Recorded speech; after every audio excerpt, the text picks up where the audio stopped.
J'écris de chez les moches, pour les moches, les vieilles, les camionneuses, les frigides, les mal baisées, les imbaisables, les hystériques, les tarés, toutes les exclues du grand marché à la bonne meuf. Et je commence par là pour que les choses soient claires. Je ne m'excuse de rien, je ne viens pas me plaindre. Je n'échangerai ma place contre aucune autre, parce qu'être Manon Cochois me semble être une affaire plus intéressante à mener que n'importe quelle autre affaire. Alors, tu auras peut-être reconnu ce premier paragraphe du premier chapitre Bad Lieutenant de King Kong Theory de Virginie Despentes. Alors évidemment, j'ai changé la phrase, par mon propre nom, parce que je pense que vraiment ce livre, est accessible à tous et toutes. Hem pour tout vous dire, voilà, je l'ai lu en juin 2018 et je l'ai même fait lire à mon père qui l'a lu. Alors, bon, évidemment, je pense qu'il l'a pas autant apprécié ou compris que moi de la même manière, mais voilà, je pense que c'est un livre à mettre dans toutes les mains. Je vous explique ça. Hello, c'est Manon. Bienvenue dans ce nouveau format de Talk Podcast que je vais appeler BiblioQ. BiblioQ, pourquoi? Parce que, donc BiblioQ comme bibliothèque écu de Tolku. Et oui, cette idée de podcast vient d'une note vocale, une vieille note vocale de mai, je crois, mars peut-être. Et je voulais la mettre telle quelle, parce que mes idées viennent brutes comme ça. Elle vient pas que de cette note vocale, elle vient de plein d'autres choses, de plein d'extraits des autres podcasts, de toutes ces aventures Tolku. Et voilà, j'ai juste envie de changer de format. Donc ça va être un long teaser, mais j'espère que ça vous donnera envie. À 20 ans, j'ai rencontré un mec qui s'appelait Nicky, qui, qui me touchait vraiment différemment des autres mecs. Pour lui, la pénétration, c'était qu'une option. Et je me rappelle très bien lui avoir dit: «Nicky, il faut absolument que tu écrives un livre là-dessus parce que je connais personne qui me touche comme toi et Peut c'est». y avoir aussi une très belle énergie sexuelle pendant les règles, mais ça, il faut vraiment que les personnes menstruées fassent attention à elles, se demandent si c'est vraiment d'elles que ça vient, et si c'est ça, oui, carrément. Et franchement, enfin, faut exploser ce tabou. On prend une serviette sur le lit, par exemple, pour éviter les taches de sang, ou on le fait dans la douche, ou on fait ce qu'on veut. En tout cas, il y a plein d'astuces et il faudrait qu'on se les partage plus pour pas être gêné avec ce sang. C'est pas non plus des litres et des litres de sang qui vont se déverser à la seconde où on va.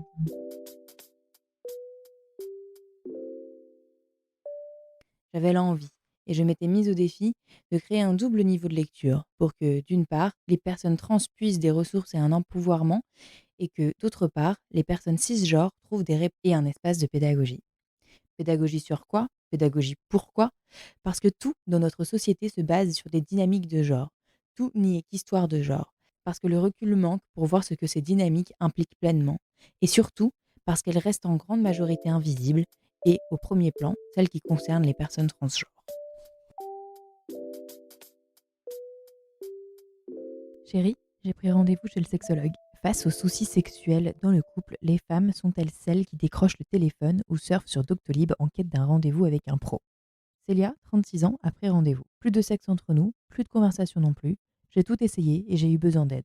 Est-ce que mon mec y a pensé? Non. Et quand je lui ai dit que je comptais contacter un sexologue, il m'a répondu que c'était la honte. Je l'ai presque traîné de force. Finalement, aujourd'hui, il me dit que l'idée était bonne, mais il n'y va jamais de gaieté de cœur. Alors moi non plus, mais je prends ça au sérieux. J'écoute, je continue de bosser pour notre couple. Lui, il se laisse porter, convaincu que j'ai trouvé la solution. Encore et toujours, elle est entre mes mains. En fait, ça tient des représentations, en fait. On part du principe que les femmes sont dans l'émotion, sont dans la réflexion, dans l'intuition, et cetera, et que du coup, elles ont toutes les armes pour, gérer leur couple, pour aider le couple à s'épanouir, et cetera. Donc voilà, le défaut, c'est que, beaucoup d'ouvrages, effectivement, même s'ils prétendent s'adresser au couple, s'adressent quand même souvent, aux femmes, ou alors ce sont les femmes qui vont elles, d'emblée être attirées parce qu'on les a aussi éduquées à gérer ce couple.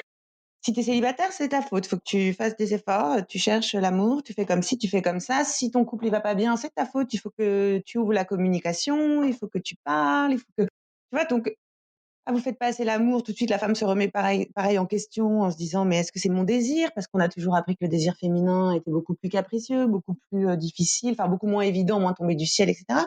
Donc en fait, tout ça fait qu'effectivement les nanas, on s'adresse souvent à elles, et les femmes se sentent chargées d'une mission, qui est celle-ci, et la répercussion, c'est que les mecs ont toujours le sentiment que c'est pas à eux qu'on s'adresse, quoi.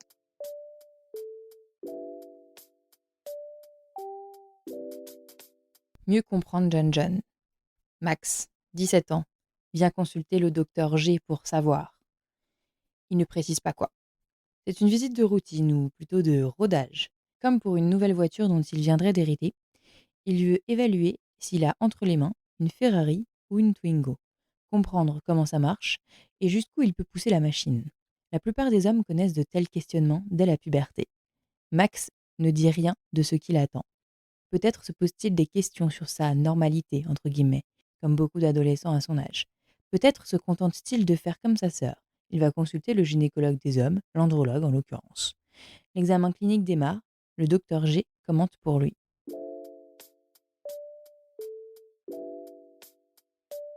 J'agrippais sa main qui caressait mon cul et la glissais plus profondément afin qu'il comprenne. Il me regarda intensément et je le sentis devenir encore plus dur. Il avait compris. Il se redressa, me laissant allonger sur le dos, et bascula ma jambe sur le côté. Fourrant sa queue en moi et me laissant apprécier ce moment d'extase, il caressa mes fesses plus profondément, ses doigts effleurant la moiteur de mon cul. L'avènement de la robostitution avait aussi entraîné un vaste débat national. Certains y voyaient un remède potentiel aux violences sexuelles et une libération des travailleurs du sexe humain. D'autres, au contraire, considéraient cela comme une déshumanisation insupportable de la sexualité qui créait de fait une nouvelle classe d'esclaves. Traditionnellement favorable à l'abolition de la prostitution, le gouvernement français avait adopté une législation de compromis.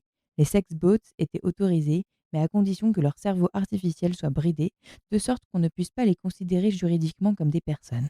La robostitution était aussi autorisée, mais strictement encadrée dans le cadre de hotspots dédiés et contrôlés par les villes et les régions.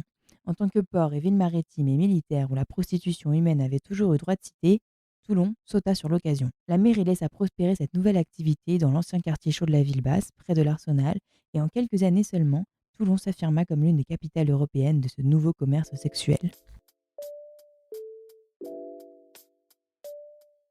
Donc du coup, Bibi au cul, parce que depuis l'aventure Tolcu, depuis même avant Tolcu, depuis que je m'intéresse de plus en plus à la sexualité, aux sexualités et à la mienne bien sûr, mais aussi en général à l'impact que ça peut avoir dans notre vie, dans notre mentalité. Même avant ça, depuis que mon féminisme s'est réveillé et affirmé, j'ai beaucoup lu, bien plus que pendant mes études à Sciences Po, je crois. Mon féminisme s'est réveillé juste après, c'est quand même bizarre, ou un comble plutôt. Et j'ai beaucoup lu et je me dis que il faut qu'on se partage ces lectures. Il va y avoir beaucoup de classiques que vous avez peut-être déjà lus ou que je vais peut-être pouvoir vous faire découvrir et ce serait super. Mais j'aimerais beaucoup pouvoir échanger parce qu'à chaque fois, voilà, j'échange avec 2-3 personnes, mes meilleures amies, mais on est déjà très souvent quand même assez d'accord sur le fond des livres qu'on se partage, sur le féminisme, la sexualité, ou même parfois le développement personnel. On pourrait peut-être aller jusque-là, toujours lié à notre sujet qui est libérer la parole sur les sexualités, hein, évidemment. Mais voilà, j'ai envie de partager avec vous, avec la communauté Tolcu, qu'on puisse avoir un vrai échange d'idées intéressant et quand je pourrai, j'espère pouvoir interroger les auteurs, les autrices de ces livres dont je vais vous parler. Cette idée, elle m'est venue d'un format qui s'appelle le book club du podcast Le Gratin de Pauline Léniaud. Alors j'espère qu'elle ne sera pas gênée ou embêtée d'être que je la nomme dans un podcast lié à la sexualité. Mais en tout cas, j'aime bien beaucoup cet entrepreneur et son podcast et ses différents formats dans un seul podcast. Et ça fait longtemps que je voulais faire tenter un nouveau format. Et là, ce sera un format super court du coup pour vous dire que j'ai lu tel livre, vous le présenter rapidement et ensuite faire en sorte qu'on puisse échanger sur le sujet sur les réseaux ou sur le moyen que j'aurais trouvé pour discuter de tout ça. Donc je vais essayer de faire un livre par mois. C'est déjà beaucoup. J'espère que je vais tenir le rythme. Ça dépend des périodes. Et voilà. Bon, et bah écoute, c'est parti. Et oui, on essaiera de faire moins de 10 minutes pour les prochains épisodes. Un teaser est censé être plus court que les épisodes en soi qu'il présente. Mais bon, c'est comme ça. Je fais jamais les choses dans le bon ordre. À très bientôt et n'hésite pas à proposer les livres que tu veux que je présente ou les livres que tu as aimés, les livres que tu as moins aimés, les critiques, tout ce que tu veux sur Insta, Tolku-du8univers, sur le site internet de Tolku, Tolku-du6univers.com ou encore sur Twitter, sur LinkedIn. À très bientôt.